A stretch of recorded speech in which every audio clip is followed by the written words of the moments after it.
बैतूल में 12 साल की बच्ची से रेप की आरोपी भाजपा नेता ने मंगलवार देर रात सरेंडर कर दिया। इस मामले के सामने आते ही लोगों ने भाजपा नेता रमेश गुल्हानी की गाड़ी में आग लगा दी। घर में भी तोड़फोड़ की थी। हालात अभी सामान्य है। हालांकि 4 जिलों का पुलिस बल यहां 2 शिफ्ट में तैनात है। आरोपी बीजेपी नेता रमेश गुल्हानी की तलाश में पुलिस की 5 टीमें 2 दिन से जुटी थी। पुलिस आरोपी को बुधवार को कोर्ट में पेश किया गया। कोर्ट ने उसे जेल भेज दिया है।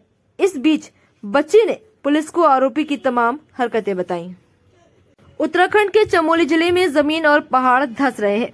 जोशीमठ में भी इसका असर दिख रहा है। यहां 561 घरों में दरारें आ गई हैं। अब तक 66 परिवार पलायन कर चुके हैं। मुख्यमंत्री पुष्कर सिंह धामी स्थिति का जायजा लेने के लिए जल्द ही क्षेत्र का दौरा करेंगे। उन्होंने बताया कि इसकी जांच करने के लिए एक्सपर्ट की एक टीम आज जोशीमठ जाएगी। धामी ने लोगों की राहत और बचाव के लिए जरूरी कदम उठाने के निर्देश दिए हैं। बुरहानपुर शहर से लगे लोधीपुरा स्थित दरगाह हकीमी प्रबंधन के खेत में मिली हनुमान जी की प्रतिमा के पूजन को लेकर विवाद बढ़ गया। मंगलवार को यहां पहले 2 घंटे तक भक्तों ने गेट के बाहर भजन और हनुमान चालीसा का पाठ किया। इसके बाद गेट बंद होने पर विरोध करते हुए ताला तोड़कर भीतर प्रवेश कर लिया। हिंदू संगठन हनुमान जी की प्रतिमा के पूजन के पूरे अधिकार की बात कह रहे हैं। वहीं दरगाह प्रबंधन का कहना है कि बिना अनुमति के निजी संपत्ति में जबरन प्रवेश किया गया है। कानपुर में गुरुवार को केंद्रीय मंत्री साध्वी निरंजन ज्योति ने विपक्षी पार्टियों पर हमला बोला। निकाय चुनाव में आरक्षण को लेकर साध्वी ने कहा कि पिछड़ों के हक की बात करने वाले सिर्फ सैफई तक ही सीमित हैं। एक पार्टी दलितों के नाम पर वोट लेती है, अब खुद को संभाल रही है। भाजपा ही सभी के अधिकारों की रक्षा कर रही है। साध्वी कानपुर बुंदेलखंड क्षेत्रीय कार्यालय में प्रेस वार्ता के दौरान मीडिया से मुखातिब हुई। साध्वी ने निकाय चुनाव में ओबीसी आरक्षण को लेकर उत्तर प्रदेश सरकार की पहल की तारीफ की। कहा कि कांग्रेस सरकार में बसपा और सपा दोनों ने ही समर्थन दिया, तब भी पिछड़ा आयोग गठित नहीं किया गया और न किसी पार्टी ने मांग उठाई थी। बांदा में बुधवार शाम दिल्ली के कंजावला जैसी घटना हुई है। यहाँ स्कूटी सवार महिला कर्मचारी को डंपर ने टक्कर मार दी। हादसे के बाद भी चालक ने डंपर को रोका नहीं।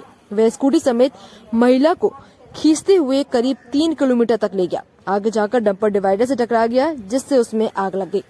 चालक तो कूदकर वहां से फरार हो गया, लेकिन टक्कर और आग में जलकर महिला की मौके पर ही मौत हो गई। हादसे के बाद आक्रोशित लोगों ने बांदा चिल्ला मार्ग पर जाम लगा दिया। वाहनों में तोड़फोड़ की। पुलिस अधिकारियों ने बड़ी मुश्किल से समझाकर उन्हें शांत कराया।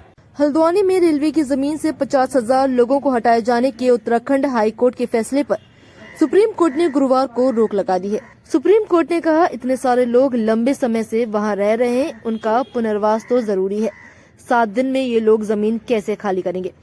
सुप्रीम कोर्ट ने उत्तराखंड हाई कोर्ट के आदेश पर रोक लगाते हुए 50,000 लोगों को रातों रात नहीं उजाड़ सकते। सुप्रीम कोर्ट ने कहा कि अब उस जमीन पर कोई कंस्ट्रक्शन और डेवलपमेंट नहीं होगा। हमने इस प्रक्रिया को रोक नहीं लगाई है, केवल हाई कोर्ट के आदेश पर रोक लगाई है। इस केस की अगली सुनवाई 7 फरवरी को होगी। उत्तराखंड हाई कोर्ट ने रेलवे की 29 एकड़ जमीन पर अवैध कब्जे को गिराने का आदेश दिया था। वहाँ करीब 4,000 से ज्यादा परिवार रहते हैं। यूपी में भारत जोड़ो यात्रा का आज तीसरा और आखिरी दिन है। गुरुवार सुबह शामली के एलम से यात्रा शुरू हुई।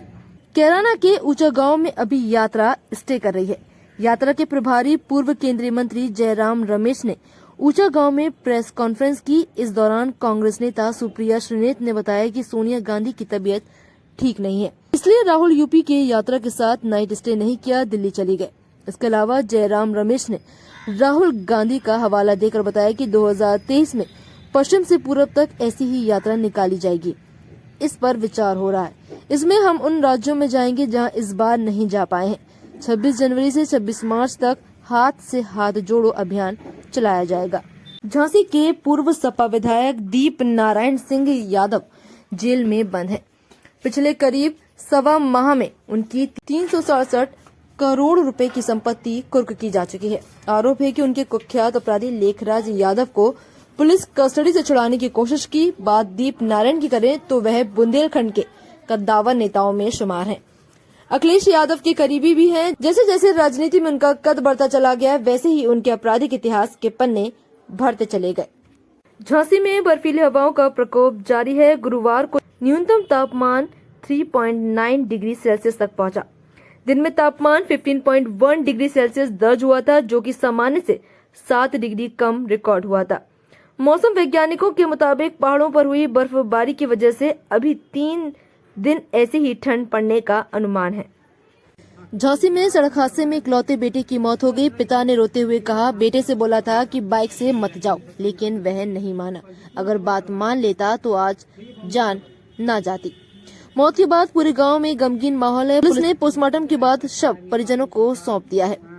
चिरगांव थाना क्षेत्र के गांव बरल निवासी विवेक कुमार राजपूत पुत्र अवधेश खेती करता था। पिता अवधेश ने बताया कि बेटा विवेक बुधवार शाम को बाइक से बिरदा गांव में अपनी बहन रजनी के घर जा रहा था। रास्ते में बबीना थाना क्षेत्र के सुकुआ